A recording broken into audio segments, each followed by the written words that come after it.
Hey guys, I'm Adam. I'm Ryan. And this is Two Neighbors.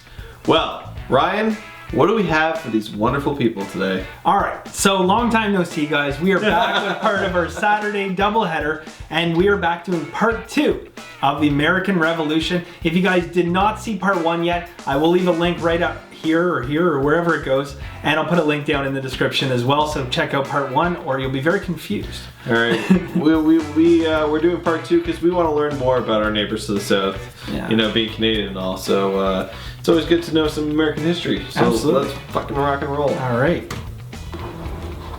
Part 2. Washington's butt was sufficiently kicked. Winter was here. His troops' morale was low, some just up and left. Washington needed to do something, anything to restore faith in the revolution. The British had spread throughout New Jersey and settled in for a winter of drinking cider and partying hard. Nobody expected an attack in the winter, so Washington started making plans for an attack in the winter. The British had hired a large force of Hessian mercenaries from the German states of Hesse-Kassel and Hesse-Hanau to fight the rebels. It was these mercenaries that were stationed across the Delaware River from Washington and his army. And there were more Hessian reinforcements incoming, but they made non-scheduled stop because their commander got thirsty. No, not that kind of thirsty.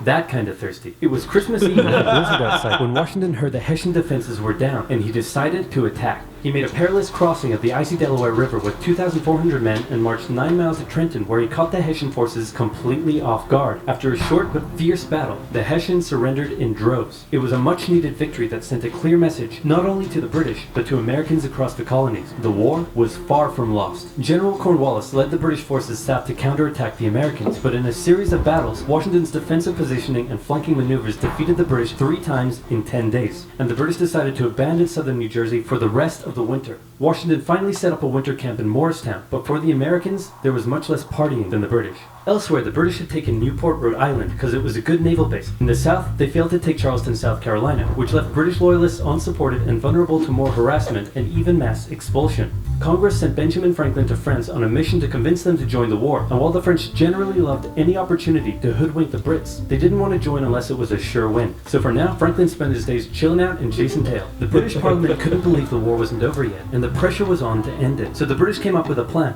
General Burgoyne in Montreal and General William Howe in New York would advance through the Hudson Valley and meet in the middle, splitting the colonies in two, and thus screwing over the American communication lines. Burgoyne began his movement south, and after taking Fort Ticonderoga quite easily, he then came across heavy American resistance. So he sent Howe a dingle-dongle, asking if he'd be showing up anytime soon. Meanwhile, Howe had completely abandoned the plan and gone for all-out personal glory by capturing the American capital, Philadelphia. He defeated Washington and his army at Brandywine Creek by using the old hit him with a decoy and flank him from behind tactic, and Philadelphia was now in British hands, forcing Congress to escape to York. But Burgoyne was left on his own to face the ever-increasing American force in Saratoga.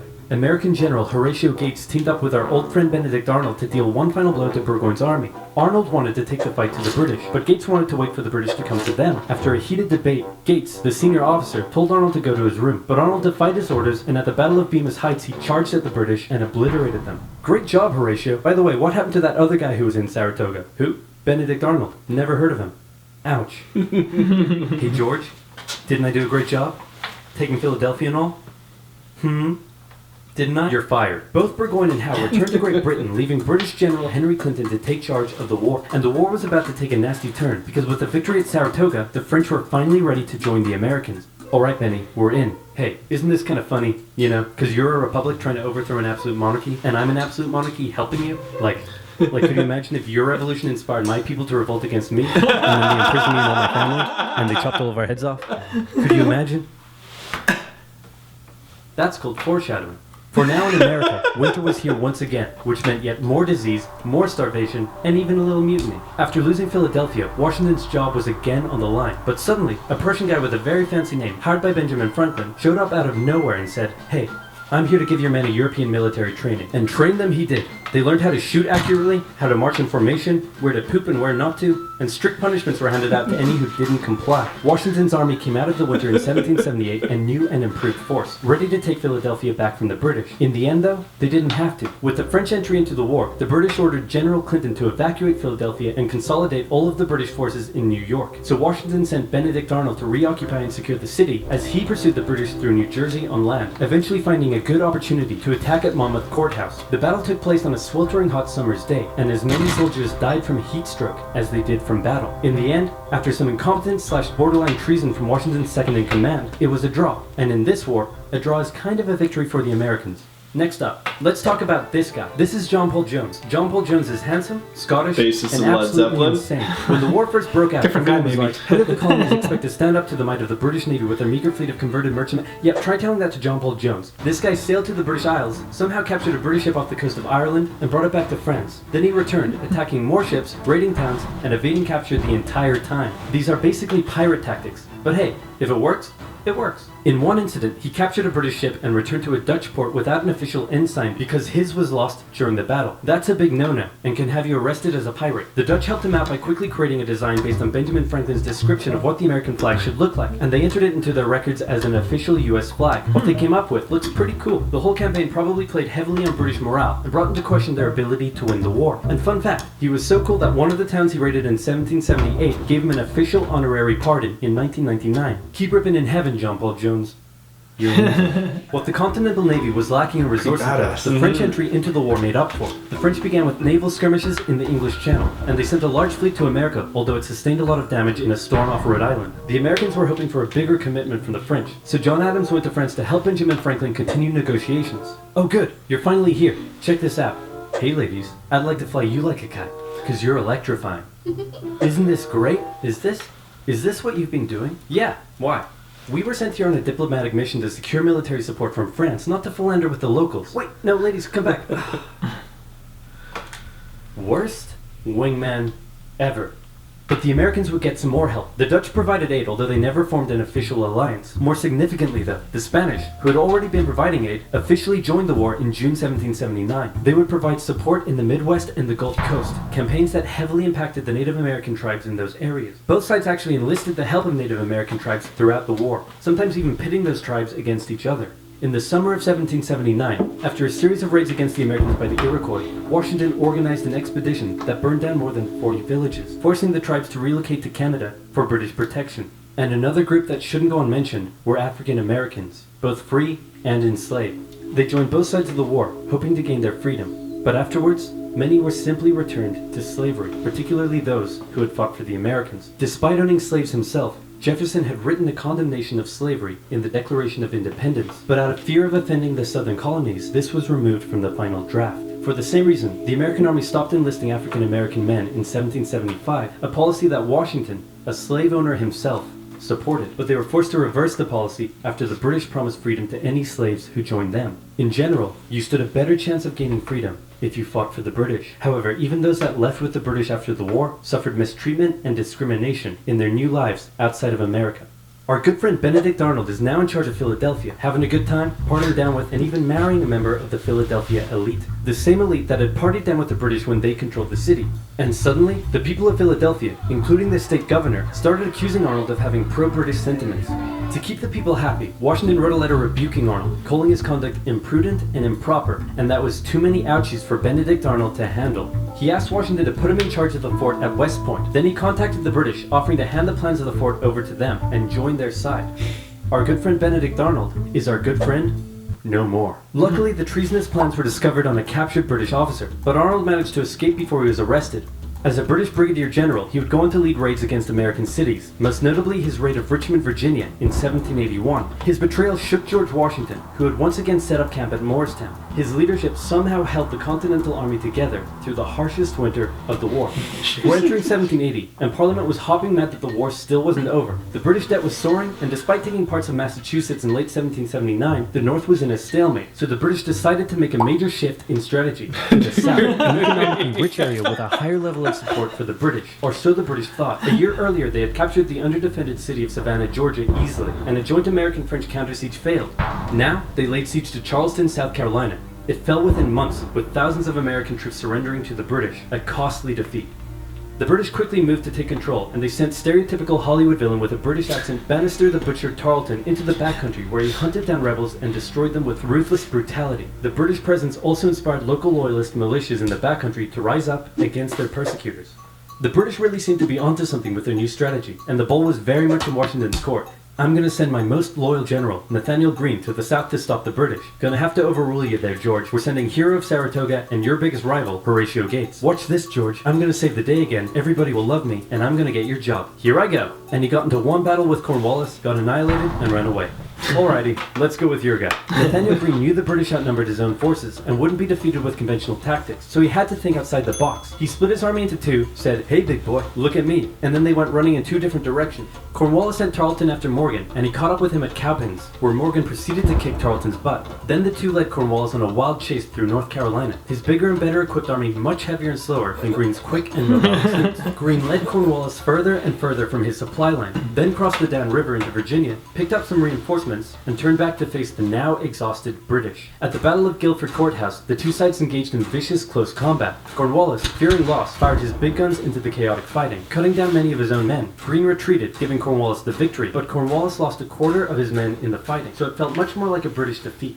At this point, both sides desperately needed something to happen soon to end the fighting. The British were running out of money, while the Americans were again facing mutinies as the men went without pay or even basic living needs. Fortunately, the French were now showing up in greater numbers and were ready to fight. After his encounter with Greene, Cornwallis decided the only way to win the South was to first prevent the Southern Continental Army from using Virginia as a supply base. So he abandoned the Carolinas, moving to Wilmington and on to Yorktown, a position the British believed would be easy to supply and support. On his march to Yorktown, he raided many farms, stealing horses and supplies from the locals, but also freeing thousands of slaves, many of whom joined him. The French saw Cornwallis' new position as an opportunity to land a decisive blow on the British. Washington wanted to attack Clinton in New York, but the French said it was a really dumb idea. And to be fair, it was. Instead, Washington sent out fake dispatches to make it look like they would attack Clinton, but secretly their combined force marched all the way down to Virginia. A large French fleet under the command of Comte de Grasse arrived and successfully cleared the British Navy out of the Chesapeake Bay. The combined land and naval forces then laid siege to Cornwallis' army in Yorktown.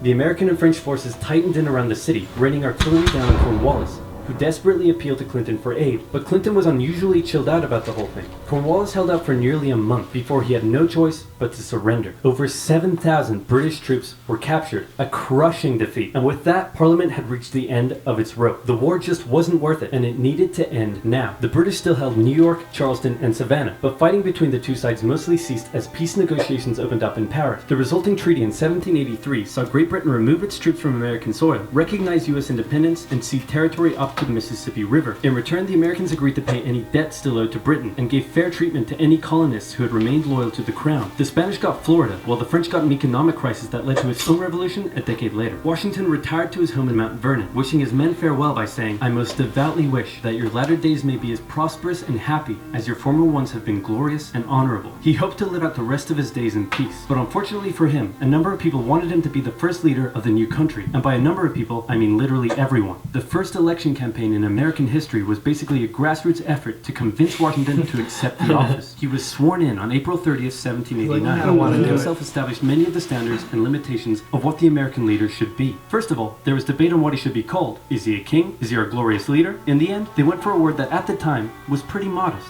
President, like the president of your local bowling club or office bake sale committee. He set up a cabinet of expert advisors, knowing that no president could know everything, no matter how much of a stable genius they claimed to be. He proposed major legislation to Congress and gave an annual State of the Union address to keep his own power in check. He stated that the US should remain neutral in foreign conflicts, and in the end, he voluntarily gave up his power after just 2 terms. He could have made the presidency anything he wanted, but his careful and cautious actions helped set the precedent of an office that is powerful in its limitations, decisive through its diplomacy, and respected in its humility. And so the United States was born, and everything was perfect. It had no problems, not a single one. Certainly nothing that would, cause such an extreme divide that it would lead to a civil war.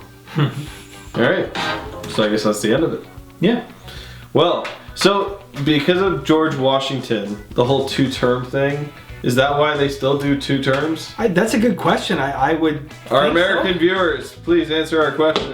Do you guys know how long the term limitations for a Canadian Prime Minister is? There is none. There is none. There is none. You can serve for as long as you want. As long as you have the confidence of the people. The people and the level of government, you can serve forever, which might appeal to some people. I think it's important. I think it's important to not change it up all the time. It takes a while to change things. Yeah. So if the people are saying, yeah, keep going. I agree. Keep going. There's been some there's arguments, I guess, on both sides. There's been some pretty amazing American presidents that maybe 3 or 4 terms would have been great, or 5 terms even would have been great. And we in Canada have had some good prime ministers that have served for 20 plus years in office and have done a fantastic job. So the old adage is if it's not broke, don't fix it. Yeah. But at the same time, I mean, the limitations of having terms, they do prevent, you know, certain things like, you know, basically dictatorships and stuff like that. 8 years in office. Like, how much can you actually get done in 8 years? Like, 8 years is the point where you start seeing a return on the things that you've been working on. Yeah. You know? I think you need at least a solid decade. You know, to change the world. And that's just in time for like a new government to take over and say, we did all this, you know? Just in time for that. So, love the Oversimplified though. This was great, and you know, they touched on a little bit of the French Revolution, which we haven't done yet. Yeah, so maybe foreshadowing. Foreshadowing. That was a good. This is one thing I love about this Oversimplified guy. Very creative in his delivery. Yeah. You know, very, very good. It's such a great entertainment value. Definitely. It makes me excited to like learn shit. Yeah, he's a man with a plan and lots of knowledge too. Yeah, so and I've heard you guys have made some comments down below about how much time he puts into his work. Like some of these videos take like, you know, 10, 11 months. Yeah, that's what I'm saying. The one video took over a year to do. Like that is like a serious. However, he's probably making enough money that he's got like a team of 10 guys doing like the animations for him now. Now, but the first one, it was like, no. Like imagine saying, okay, you know what? I'm going to do a YouTube video and I'm going to spend a year doing it. I think that's pretty awesome, right? Yeah. That is a huge level of commitment with fingers crossed it's going to be a good return. So, you know, kudos to him. But he does a fantastic job and I absolutely love these. I like the comedy. I like the education value. I like everything about it. So now we know more about the American Revolution. To our American viewers, congratulations on your nice win. Yep. Look dicey here for a minute. Yeah, I don't think the British are still sour about it. Maybe about the tea, the whole dumping the tea. Yeah, that was hilarious. Quickly. What a burn. Yeah. So that's it for our show today, guys. Please, if you want to request a video, put hashtag my request down below with a URL link. And Ryan, what else should they do? Like, share, and subscribe, please, guys. Like, share, and subscribe, and we'll see you next time. Later, guys.